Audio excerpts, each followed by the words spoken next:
പ്രിയമുള്ളവരെ നമസ്കാരം. ഡൽഹിയിലെ CGP നടത്തിക്കൊണ്ടിരിക്കുന്ന സമരം, ഡൽഹിയിൽ യുവാക്കൾ നടത്തിക്കൊണ്ടിരിക്കുന്ന സമരവുമായി ബന്ധപ്പെട്ട് ചില കാര്യങ്ങൾ എനിക്ക് സംസാരിക്കണമെന്നുണ്ട്. അതിൽ ഞാൻ ആദ്യമായിട്ട് നമ്മുടെ ഞരളത്ത് ഹരിഗോവിന്ദൻ പണ്ടെഴുതിയ ഒരു കവിതയുണ്ട്. സോപാന സംഗീതം പോലെ അദ്ദേഹം പാടിയതാണ്.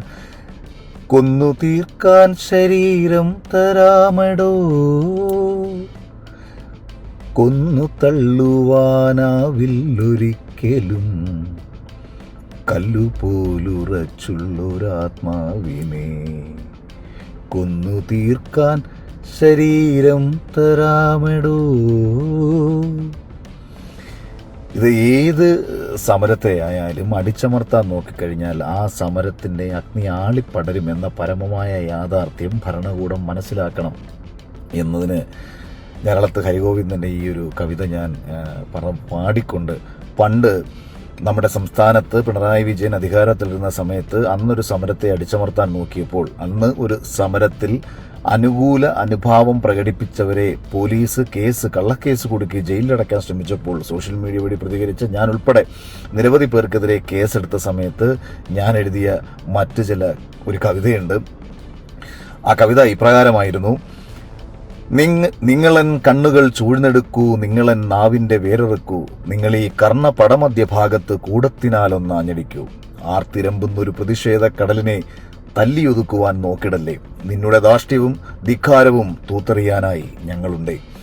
അപ്പം ഞാനിത് പറഞ്ഞത് കേവലം കേന്ദ്രം ഭരിക്കുന്ന ഒരു സർക്കാരിനെതിരെ മാത്രമല്ല, കേവലം ഒരു സംസ്ഥാനം ഭരിക്കുന്ന സർക്കാരിനെതിരെ മാത്രമല്ല, ഏതെല്ലാം പ്രദേശത്ത്, അതൊരു പോലീസ് സ്റ്റേഷൻ ആയിക്കോട്ടെ, ജില്ലാ ഭരണകൂടമായിക്കോട്ടെ, ഒരു പഞ്ചായത്ത് ആയിക്കോട്ടെ, മുനിസിപ്പാലിറ്റി ആയിക്കോട്ടെ, കോർപ്പറേഷൻ ആയിക്കോട്ടെ, അധികാരത്തിന്റെ ഗർവ്, അധികാരത്തിന്റെ ലാത്തി, അധികാരത്തിന്റെ കൂടം ഉപയോഗിച്ചുകൊണ്ട് സാധാരണക്കാരന്റെയും യുവാക്കളുടെയും സ്ത്രീകളുടെയും ഒക്കെ തന്നെ ഉയർന്നു വരുന്ന ശബ്ദങ്ങളെ അടിച്ചമർത്താൻ നോക്കിക്കഴിഞ്ഞാൽ ആ അടിച്ചമർത്താൻ ശ്രമിക്കുന്ന ശബ്ദം ഒരുപക്ഷെ ഒരു വലിയ അട്ടഹാസമായി മാറുന്നു എന്നതിൻ്റെ യാഥാർത്ഥ്യം കൂടിയാണ് 20 ദിവസത്തോളമായി ആരും ശ്രദ്ധിക്കാതെ കിടന്ന CJPയുടെ ഒരു സമരത്തിൽ ഇന്ന് രാജ്യത്തിൻ്റെ വിവിധ ഭാഗങ്ങളിൽ നിന്നും മലയൊടിച്ച് എത്തിച്ചേരുന്ന യുവാക്കളുടെ ഒരു വലിയ എന്താ പറയുക,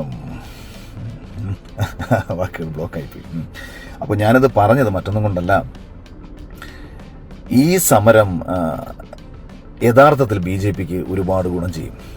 രാഷ്ട്രീയമായി ഈ സമരം BJPക്ക് ഒരുപാട് ഗുണം ചെയ്യും എന്നത് തിരിച്ചറിഞ്ഞുകൂടാത്ത ആൾക്കാരാണ് ഈ സമരത്തെ അനുകൂലിക്കുന്ന ഒരു വിഭാഗം പേർ എന്ന് പറയുന്നത്. ഞാനിതിൻ്റെ ഒരു അനലൈസേഷൻ കൂടി നടത്താനാണ് വരുന്നത്. ഇപ്പം ഞാൻ എന്തുകൊണ്ടാണ് ഈ യുവാക്കളെ സപ്പോർട്ട് ചെയ്തതെന്ന് ചോദിച്ചാൽ, ഇതിനു മുൻപ് കേരളത്തിൽ ഒരു പറ്റം യുവാക്കൾ PSC പരീക്ഷ വഴി നിയമനം കാത്തു കിടന്ന ഒരു പറ്റം യുവാക്കൾ തങ്ങളുടെ ജീവിതം ഇല്ലാതാകുന്നു എന്ന ഘട്ടത്തിൽ തിരുവനന്തപുരത്ത് സമരത്തിൽ ഏർപ്പെട്ടപ്പോൾ ആ സമരത്തിൽ അവർക്കൊപ്പം പങ്കുചേർന്ന് അവർക്ക് വേണ്ടി സംസാരിച്ച ഒരുവന്റെ നീതിബോധമാണ് ഇന്ന് ഈ സമരത്തെ പിന്തുണയ്ക്കാൻ എന്നെ പ്രേരിപ്പിക്കുന്ന ഒരു ഘടകം.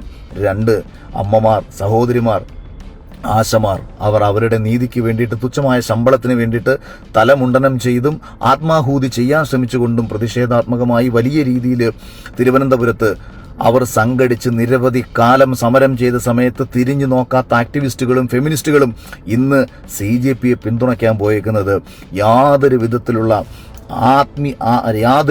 ആത്മാർത്ഥതയും കൊണ്ടല്ല, മറിച്ച് സോഷ്യൽ മീഡിയ വഴി അവർക്ക് ലഭിക്കുന്ന പിന്തുണയ്ക്ക് വേണ്ടി മാത്രമാണ്. അവർ എന്തൊക്കെയോ സംഭവമാണെന്ന് വരുത്തി തീർക്കുക മാത്രമാണ് ഇവരുടെയൊക്കെ അടിസ്ഥാനപരമായ ലക്ഷ്യം. പക്ഷെ ഞാൻ വ്യക്തിപരമായി പറയുന്നു, ഈ കേരളത്തിലെ വിവിധ സമരങ്ങളിൽ കേരളത്തിൽ നീതി നിഷേധിക്കപ്പെട്ടിട്ടുള്ളപ്പോൾ, സാധാരണക്കാരനെ അടിച്ചമർത്താൻ മറ്റുള്ളവർ ശ്രമിച്ചപ്പോൾ നേരിട്ടിടപെട്ടതിൻ്റെ പോലീസ് കേസുകളായിക്കോട്ടെ, സോഷ്യൽ മീഡിയ വഴി ഇടപെട്ടതായിക്കോട്ടെ, മറ്റ് രീതിയിൽ ഇടപെട്ടതായിക്കോട്ടെ, ഈ ഇടപെടലുകളെല്ലാം ചേർന്ന ഒരുവന്റെ ആഗ്രഹമായിരുന്നു നിയമസഭയിൽ ഇവ മനുഷ്യർക്ക് വേണ്ടി സംസാരിക്കണമെന്ന ചിന്ത. ആ ചിന്തയിൽ നിന്നുകൊണ്ട് മാത്രം ഒരു തെരഞ്ഞെടുപ്പിൽ മത്സരിക്കാൻ ആഗ്രഹിച്ചൊരുവനാണ്. അല്ലാതെ മറ്റൊരു നേട്ടവും എന്നെ സംബന്ധിച്ച് രാഷ്ട്രീയം കൊണ്ട് ഞാൻ ആഗ്രഹിക്കുന്നില്ല എന്നത് കൂടി മനസ്സിലാക്കണം. അതുകൊണ്ട് ഡൽഹിയിലെ യുവാക്കൾ ഈ നടത്തുന്ന സമരം എങ്ങനെയാണ് BJPക്ക് പ്രയോജനം ചെയ്യുന്നത് എന്ന് നിങ്ങളിൽ പലരും ചിന്തിക്കുന്നുണ്ടാവും. നിങ്ങൾ മനസ്സിലാക്കുക, ഒരു കാലത്ത് ഡൽഹിയിൽ ഇതിനേക്കാളും വലിയ സമരം നടന്ന വലിയ ആൾക്കൂട്ടം ഇതിനേക്കാളും വലിയ രീതിയിലുണ്ടായി. അങ്ങനെ ഈ വലിയ സമരങ്ങളൊക്കെ ഉണ്ടായ സമയത്ത് ഒരു രാഷ്ട്രീയ പാർട്ടി ഉണ്ടാവുന്നു, ആം ആദ്മി രാഷ്ട്രീയ പാർട്ടി. ഈ ആം ആദ്മി രാഷ്ട്രീയ പാർട്ടിയുടെ വരവ് BJPക്ക് കൂടുതൽ ഗുണം ചെയ്തു, കോൺഗ്രസിന് വലിയ രീതിയിൽ ക്ഷീണം ചെയ്തു. കാരണം രാജ്യത്ത് രണ്ട് തരം രാഷ്ട്രീയം മാത്രമാണ് ഇന്ന് ഇന്ത്യയിലുള്ളത്. ഒന്ന് മോദി അനുകൂല രാഷ്ട്രീയം, അല്ലെങ്കിൽ BJP അനുകൂല രാഷ്ട്രീയം. രണ്ട് BJP വിരുദ്ധ രാഷ്ട്രീയം. BJP വിരുദ്ധ രാഷ്ട്രീയം ഉയർത്തിപ്പിടിക്കുന്ന വിവിധ രാഷ്ട്രീയ പാർട്ടിയിൽപ്പെട്ടവർ, വിവിധ സംഘടനകളിൽപ്പെട്ടവർ, വിവിധ സോഷ്യലിസ്റ്റ് ആക്ടിവിസ്റ്റുകളായിട്ട് നിൽക്കുന്നവർ, പുരോഗമന ആശയം കൊണ്ടു നടക്കുന്നവർ, രാജ്യവിരുദ്ധ ആശയം കൊണ്ടു നടക്കുന്നവർ, രാജ്യദ്രോഹികളായിട്ടുള്ള റിയലായിട്ടുള്ള രാജ്യദ്രോഹികൾ, രാജ്യത്തിനുള്ളിലെ വിഘടനവാദികൾ, ഇവരെല്ലാവരും കൂടി ചേരുന്ന ഒരു മോദി വിരുദ്ധത അല്ലെന്നുണ്ടെങ്കിൽ ഒരു BJP വിരുദ്ധ രാഷ്ട്രീയമുണ്ടല്ലോ, ആ രാഷ്ട്രീയത്തിനെ ഉയർത്തിപ്പിടിക്കുന്നവർ തെരഞ്ഞെടുപ്പിൽ വോട്ട് ചെയ്യാൻ പോയാൽ ഒരിടത്താണോ വോട്ട് ചെയ്യുന്നത് എന്ന് നിങ്ങൾ ഓരോരുത്തരും ചിന്തിക്കുക. ഞാൻ ഈ പറയുന്നത് കേൾക്കുന്നുണ്ടെങ്കിൽ ഡൽഹിയിൽ പോയി കിടന്ന് വലിയ രീതിയിൽ വായിട്ടലയ്ക്കുന്ന A. റഹീം രാഹുൽ ഗാന്ധിക്ക് വോട്ട് ചെയ്യുമോ? അല്ലെങ്കിൽ A. റഹീം മത്സരിക്കുന്ന മണ്ഡലത്തിൽ കോൺഗ്രസ് ജയിച്ചു വരട്ടെ എന്ന് A. റഹീം വിചാരിക്കുമോ? അല്ലെങ്കിൽ കോൺഗ്രസിന്റെ ഒരു പ്രതിനിധി തന്റെ മണ്ഡലത്തിൽ SPയോ BSPയോ മറ്റേതെങ്കിലും രാഷ്ട്രീയ പാർട്ടിയൊക്കെയോ ആണ് ജയസാധ്യതയെങ്കിൽ തന്റെ പാർട്ടിക്ക് വോട്ട് ചെയ്യാതെ അവൻ ഇവർക്കാർക്കെങ്കിലും വോട്ട് ചെയ്യുമോ? നിങ്ങൾ ഓരോരുത്തരും വോട്ട് ചെയ്യുന്നത് നിങ്ങളുടെ രാഷ്ട്രീയ പാർട്ടിക്കാണ്. എന്നാൽ BJP അനുകൂല രാഷ്ട്രീയം ഉയർത്തിപ്പിടിക്കുന്നവർ വോട്ട് ചെയ്യുന്നത് BJPക്കും NDAക്കും ആയിരിക്കുമെന്ന യാഥാർത്ഥ്യം നിങ്ങൾ തിരിച്ചറിയുക. നിങ്ങൾ ഓരോരുത്തരും പല സ്ഥലത്ത് വോട്ട് ചെയ്ത് സ്വയം തോൽക്കുമ്പോൾ BJPക്ക് വേണ്ടി മാത്രം വോട്ട് പിടിച്ച് നരേന്ദ്രമോദിയെ സ്നേഹിക്കുന്നവർ, BJPയെ സ്നേഹിക്കുന്നവർ, രാജ്യത്ത് NDA വരണമെന്ന് ആഗ്രഹിക്കുന്ന ഒരു വലിയ വിഭാഗം ജനത BJPക്ക് അനുകൂലമായി ചിന്തിക്കും. അതുകൊണ്ട് തന്നെ ഈ ഒരു സമരം ഒരിക്കലും രാഷ്ട്രീയമായി BJPക്ക് ഒരു ചെറിയ ക്ഷീണം പോലും ഉണ്ടാക്കില്ല എന്ന യാഥാർത്ഥ്യം കൂടിയിട്ട് ഈ കിടന്ന് ബഹളം വയ്ക്കുന്ന വിഡ്ഢികൾ തിരിച്ചറിയണം. ഇനി നീതിയാണ് നിങ്ങളുടെ ലക്ഷ്യമെങ്കിൽ, വിദ്യാർത്ഥികളുടെ ഭാവിയാണ് നിങ്ങളുടെ ലക്ഷ്യമെങ്കിൽ ചർച്ച നടത്തണം.